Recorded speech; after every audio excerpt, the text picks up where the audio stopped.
ભાજપની જેમ કોંગ્રેસ પણ કડી અને વિસાવદર બેઠક માટે ઉમેદવારોની પસંદગીની પ્રક્રિયા હાથ ધરી છે। બંને બેઠકો માટે નેતાઓની નિરીક્ષકોની પેનલ પણ કોંગ્રેસે જાહેર કરી છે।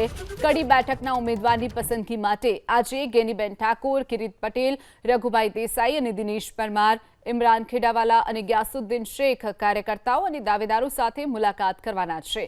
છત્રાલ પાસેની સિલ્વર પર્લ હોટલમાં કોંગ્રેસના નિરીક્ષકો બપોરે 1:30 વાગ્યાથી તમામના મત જાણવાનો પ્રયાસ કરશે। તો વિસાવદર બેઠક માટે પરેશ ધાનાણી, ઇન્દ્રનીલ રાજ્યગુરુ, વિશ્રામ સાગઠિયા અને પુંજાભાઈ વંશની બેઠક માટેની પસંદગી થઈ છે। ત્યારે કાર્યકર્તા તેમજ દાવેદારોને સાંભળી ચૂક્યા છે તેઓ। જો કે અગાઉ કોંગ્રેસના નિરીક્ષકો તબક્કાવાર 4 બેઠકો પણ કરી ચૂક્યા છે। 2022ની વિધાનસભાની ચૂંટણી લડનાર કરસનભાઈ વડોદરિયા, નીતિન રાણપરિયા અને ભાવેશ ત્રાપસિયા પ્રમુખ દાવેદારો છે। વિસાવદર અને કડી બેઠક માટે એક ખાનગી એજન્સી પાસે કોંગ્રેસે સર્વે પણ કરાવ્યો છે।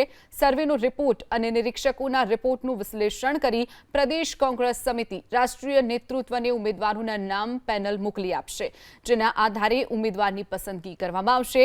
કોંગ્રેસ પણ બંને બેઠક માટે સત્વરે ઉમેદવારો જાહેર કરવાની રણનીતિ તૈયાર કરી ચૂકી છે અને ચૂંટણી લડનાર ખાતર નહીં પણ ચૂંટણી માત્ર લડવા ખાતર નહીં પરંતુ જીતવા માટે જ લડવાનો દાવો પણ શક્તિસિંહ ગોહિલ અગાઉ કરી ચૂક્યા છે।